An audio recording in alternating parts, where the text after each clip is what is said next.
موقع دیا۔ جناب اسپیکر، یہ حقیقت ہے کہ ابراہیم علیہ السلام نے جب بیت اللہ کو تعمیر کیا تو ایک دعا کی، رب اجعل ھذا بلدا آمنا وارزق اہلہ، اے پروردگار عالم ان لوگوں کو رزق عطا فرما، اور ان کو پہلے انہوں نے کہا کہ ان کو امن عطا فرما، اس کے بعد ان کو رزق دے دے۔ جناب اسپیکر، امن کے بغیر کوئی بھی ملک ترقی نہیں کر سکتا، اور جب ہم امن کی بات کرتے ہیں تو سب سے پہلا ہمارے پاس ایک دستور ہے جس کو ہم آئین پاکستان کہتے ہیں، دستور پاکستان کہتے ہیں۔ دستور پاکستان میں انسانی بنیادی حقوق کا ذکر مکمل طور پر کیا گیا ہے۔ جو دہشت گردی، جو اداروں کی طرف سے دوسرے اداروں میں مداخلت، لوگوں کے حقوق کو چھیننا، یہ روزمرہ کا ایک معمول بن چکا ہے۔ جناب اسپیکر، اس کی بنیادی وجوہات کیا ہیں؟ بنیادی وجوہات یہی ہیں کہ پاکستان بننے کے بعد ہم جو حکمران یہاں آئے ہیں، ہم ان کو دو حصوں میں تقسیم کر سکتے ہیں۔ جو عرصہ گزر گیا اس میں آدھا حصہ جو ہے فوجی ڈکٹیٹروں نے اس پر حکومت کی اور آئین کو رون ڈالا۔ دوسرا حصہ جو ہے وہ سیاسی رہنما، سیاسی پارٹی برسر اقتدار آئے جنہوں نے آئین کو اسی طرز پر جو آئین کا منشا ہے، آئین ہم سے جو مطالبہ کرتا ہے اس کے نفاذ کے سلسلے میں ہم نے غلطیاں کی، ہم نے آئین کو پس پش ڈالا، ہم نے اداروں کو، حکومت ناکام رہے، اور ان بنیادی وجوہات کی وجہ سے آج بلوچستان میں آگ جل رہا ہے۔ آج سوات میں جو کچھ ہو رہا ہے، آج پورے پاکستان میں کوئی بھی فرد محفوظ نہیں ہے۔ جناب اسپیکر، صرف بلوچستان ہی نہیں، سوات بھی نہیں، بلکہ آپ چترال سے لے کر کراچی تک لوگوں کے عزتوں سے کھیلا جا رہا ہے۔ جان اور مال اور عزت آبرو کا تحفظ یہ حکومت کی ذمہ داری ہے، لیکن حکومت آئی بھی، تبدیلی کے نعرے بھی لگائے، مدینہ کی اسلامی ریاست کی بات بھی کی، لیکن اس ملک کو امن وہ بھی نہیں دے سکے۔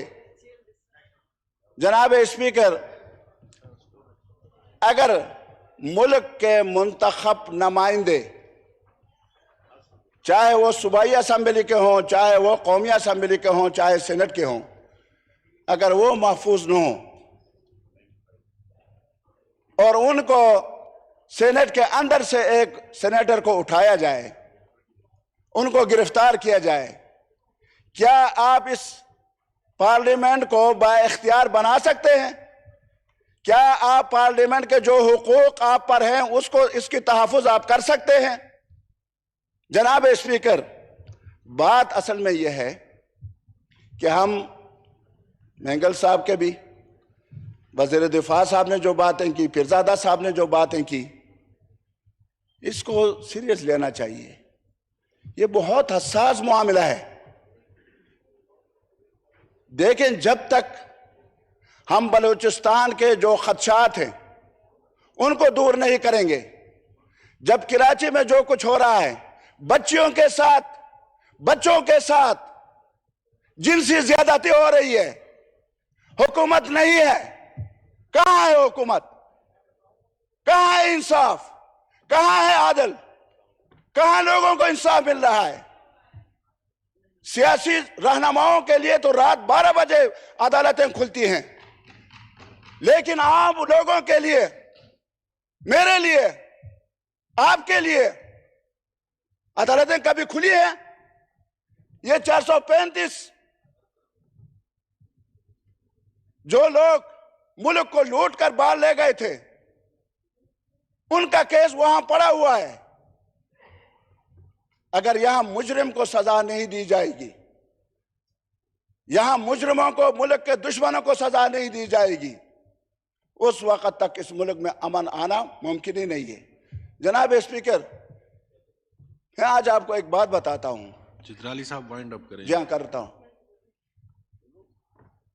اس وقت صورتحال یہ ہے کہ حقیقت یہ ہے کہ صوبے اور مرکز آپس میں لڑ رہے ہیں اور بار بار یہ کہہ رہے ہیں کہ 26 کلومیٹر کے فاصلے پر حدود کے اندر مرکزی حکومت ہے. اب ایک صوبہ مرکز کے ساتھ آمنا سامنا ہو تو اس ملک میں امن آ سکتا ہے، اس ملک کے مسائل حل ہو سکتے ہیں.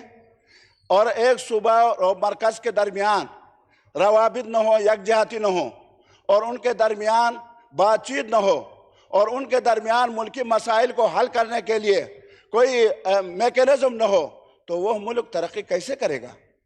جناب اسپیکر، ہم اداروں کی مضبوطی چاہتے ہیں، تمام ادارے مضبوط ہوں، لیکن آئین کے اندر دیے ہوئے حقوق کے اندر رہتے ہوئے کسی دوسرے ادارے کے حقوق پر ڈاکہ نہ ڈالیں.